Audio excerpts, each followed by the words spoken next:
Hello guys, welcome back to my channel smart John. So guys, RBI office attendant के बारे में इस video में बात करने वाले हैं कि एलपीटी की तैयारी आप कहां से और कैसे आपको करनी है और क्या यहां पर इंपॉर्टेंट टॉपिक है उसके बारे में बात करेंगे। और स्टेट वाइज आपको यहां पर मैं एग्ज़ाम लैंग्वेज बताने वाला हूं। जो आपका ऑफिस अटेंडेंट का एलपीटी होगा एग्ज़ाम, वो स्टेट वाइज उसका जो लैंग्वेज रहेगा, कौन से स्टेट में कौन से लैंग्वेज में एग्ज़ाम होगा, ये इस वीडियो में बताने वाला हूँ। तो इस वीडियो को लाइक कर देना। ऑल्सो यहाँ पर रिजल्ट डेट के रिगार्डिंग एक इंपॉर्टेंट अपडेट है, तो वीडियो को लाइक शेयर जरूर से करना और चैनल पे अगर पहली बार आया हो तो चैनल को सब्सक्राइब कर लेना।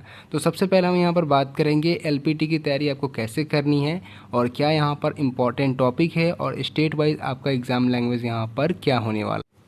सो गाइस, जो एलपीटी होती है उसमें यहाँ पर अलग अलग कैंडिडेट से अलग अलग सवाल किए जाते हैं। ठीक है, कुछ कैंडिडेट से पैसेज पूछा जाता है तो कुछ कैंडिडेट से यहाँ पर बेसिक चीज़ पूछा जाता है। ठीक है, जैसे कि यहाँ पर कोई पैराग्राफ रीड करने के लिए बोल दिया गया तो पैसेज में क्या कुछ यहाँ पर लाइक ह्यूमन वैल्यू के बारे में पूछ दिया जाता है। ठीक है, और अगर हम बात करें और क्या क्या यहाँ पर टॉपिक आती है तो देखो, जैसे कि मान लो कि नंबर 1 में मैं रखता हूँ यहाँ पर reading a paragraph from newspaper. ठीक है, तो अगर आप यहाँ पर जाते हो एलपीटी में तो आपको यहाँ पर न्यूज़पेपर का पैराग्राफ रीड करने के लिए बोला जा सकता है।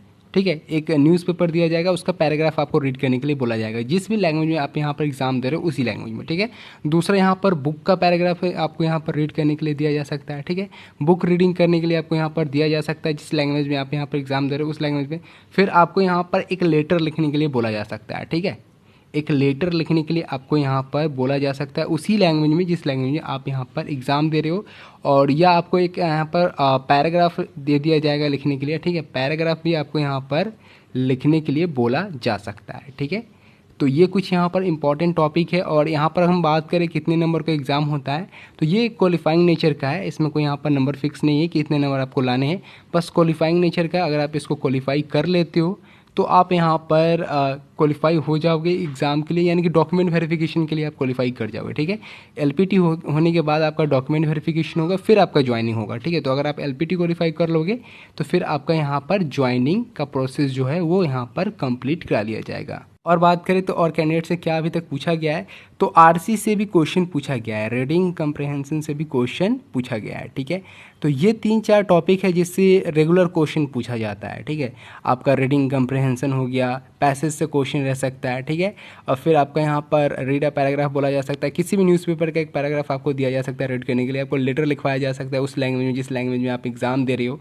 और पैराग्राफ भी आपको यहाँ पर राइटिंग करने के लिए बोला जा सकता है, यानी कि पैराग्राफ भी आपसे लिखवाया जा सकता है वहाँ पर अगर आप एलपीटी देने जाते हो तो। ठीक है, अब एग्ज़ाम आपका उसी लैंग्वेज में होगा जिस लैंग्वेज में आप यहाँ पर, मतलब जिस स्टेट की आप यहाँ पर लिए फॉर्म भरे हो, जिस स्टेट में आप एलपीटी देने जा रहे हो उसकी लोकल लैंग्वेज में होगा। तो कौन कौन से लैंग्वेज में आपका यहाँ पर एग्ज़ाम होने वाला है वो अभी देखेंगे। पहले ये बात करते हैं कि आपको तैयारी कैसे करनी है। गाइस, ये तो बात हो गई टॉपिक की। अगर हम बात करें यहाँ पर कि आपको तैयारी कैसा करना है, तो आप जिस भी स्टेट के लिए फॉर्म फिल किए हो उस स्टेट का लोकल लैंग्वेज आप न्यूज़पेपर पढ़ो। ठीक है, अगर आप वो न्यूज़पेपर रीड करते हो आप हर दिन, ठीक है, आपके पास न्यूज़पेपर आ रहा है तो आप हर दिन उसको रीड करो। अगर नहीं आ रहा है तो आप ऑनलाइन उस न्यूज़पेपर को पढ़ लो, जिस भी लैंग्वेज में आपका एग्जाम होने वाला है उस लैंग्वेज में आप न्यूज़पेपर को रीड करो, उसके पैराग्राफ को आप मार्क करो, एक पैराग्राफ लो उसको लिखो ताकि प्रैक्टिस रहे आपकी। ठीक है, और जितना आप उस पैराग्राफ को रीड करोगे उतना आपको फ़ायदा मिलेगा। ठीक है, तो जितने भी टाइम आपके पास है उसमें आप क्या करो, आप पर डे न्यूज़पेपर को पढ़ो। ठीक है, फिर आप लेटर लिखने का प्रैक्टिस करो। ठीक है, जिस भी लैंग्वेज में आपका यहाँ पर एग्ज़ाम होने वाला है उस लैंग्वेज में आप लेटर लिखो। ठीक है, कोई भी लेटर लिखो लेकिन लिखो। ठीक है, और पैराग्राफ राइटिंग की प्रैक्टिस करो। और अगर आपको बुक मिल जाती है उसके रिगार्डिंग तो आप बुक भी रीडिंग करो ताकि आपका वहाँ पर जो एलपीटी हो अच्छा से चला जाए। अगर आपको यहाँ पर एक पैराग्राफ रीड करने के लिए बोल दिया जाए तो आप अच्छे से उसको रीड कर लो। ठीक है, कभी कभी क्या होता है कि थोड़ा सा यहाँ पर आप उस लैंग्वेज में अगर न्यूज़पेपर नहीं पढ़ते हो जिस लैंग्वेज में यहाँ पर आपको एलपीटी देना है तो थोड़ा सा यहाँ पर दिक्कत होती है रीडिंग में भी। ठीक है, तो आप उस चीज़ को ठीक कर लो और ज़्यादा आपको कुछ नहीं करना है, बेसिक चीज़ पूछा जाता है, बस आपको न्यूज़पेपर रीड करना है, आपको पैराग्राफ राइटिंग थोड़ा सा यहाँ पर देखना है, थोड़ा सा आपको लिखना है। ठीक है, आप पर डे क्या करो, एक पेज लिखो। ठीक है, एक पैराग्राफ आप पर डे अगर लिखोगे जिस लैंग्वेज में आपका एग्जाम हो रहा है तो इजीली आप एलपीटी को यहाँ पर क्वालिफाई कर लोगे। तो यही सारी चीज़ें जो आपको यहाँ पर ध्यान रखना है और कहीं पर भी इसकी क्लासेस नहीं कराई जा रही क्योंकि ये बहुत ही बेसिक सी चीज़ है और अगर आप थोड़ा सा मेहनत करोगे तो आप इसको ईजिली क्रैक कर सकते हो। अब हम बात करते हैं एग्ज़ाम लैंग्वेज की, कौन कौन से लैंग्वेज में आपका यहाँ पर एग्ज़ाम होने वाला है। गाइज, ये देख सकते हो जो आपका लोकल लैंग्वेज ऑफ स्टेट यहाँ पर दिया गया है वो क्या क्या यहाँ पर दिया गया है। तो जैसे कि मान लो कि अगर आप अहमदाबाद से फॉर्म भरे होगे तो आपका यहाँ पर गुजराती लैंग्वेज रहेगा एलपीटी का, ठीक है। एलपीटी का आपको यहाँ पर गुजराती लैंग्वेज रहेगा, गुजराती में ही आपको यहाँ पर न्यूज़पेपर पढ़ना पड़ेगा, और अगर लिखना भी पड़े तो गुजराती में ही आपको यहाँ पर लिखना पड़ेगा, ठीक है। फिर आपका आता है बेंगलोर, जिसमें कि कनाडा लैंग्वेज है, ये भी आपको यहाँ पर आनी चाहिए। इसमें ही आपका यहाँ पर एग्ज़ाम होगा, ये आपका एग्ज़ाम का लैंग्वेज है एलपीटी का। और भोपाल में तो हिंदी रहेगा, तो कोई यहाँ पर बड़ी बात नहीं, हिंदी तो ऑलमोस्ट सभी को आती होगी। और फिर यहाँ पर भुवनेश्वर में देख लो, ओडिया लैंग्वेज आपका यहाँ पर रहेगा, तो लोकल लैंग्वेज में ही आपका यहाँ पर एग्ज़ाम होना है। और चंडीगढ़ की बात करें तो पंजाबी और हिंदी, यानी कि पंजाबी भी आती है तो आप यहाँ पर एलपीटी क्वालिफाई कर सकते हो, हिंदी भी आती है तो आप कर सकते हो। यहाँ की दोनों लोकल लैंग्वेज है, ठीक है। पंजाबी भी आती है तो भी आप क्वालिफाई कर लोगे, हिंदी भी आती है तो भी आप क्वालिफाई कर लोगे। किसी एक ही लैंग्वेज में आपका यहाँ पर एग्ज़ाम होगा जिसमें आप कंफर्टेबल हो। चेन्नई में तमिल आनी चाहिए, ठीक है। चेन्नई में क्या आनी चाहिए, तमिल आपको आनी चाहिए। और गुवाहाटी में आप देख सकते हो इतने सारे लैंग्वेज है, बंगाली भी आ रही है तो भी आप यहाँ पर निकल सकते हो, ठीक है। तो यहाँ पर जितने भी लैंग्वेज दिए गए इनमें से अगर कोई भी लैंग्वेज आपको आ रहा है तो आप उस एक लैंग्वेज में इस स्टेट से एलपीटी दे सकते हो, ठीक है। हैदराबाद की बात करें तो यहाँ पर तेलुगु में आपको देना पड़ेगा, यहाँ पर एक ही लैंग्वेज दी गई है तो यहाँ पर आपको एक ही लैंग्वेज में एग्ज़ाम देना पड़ेगा, ठीक है।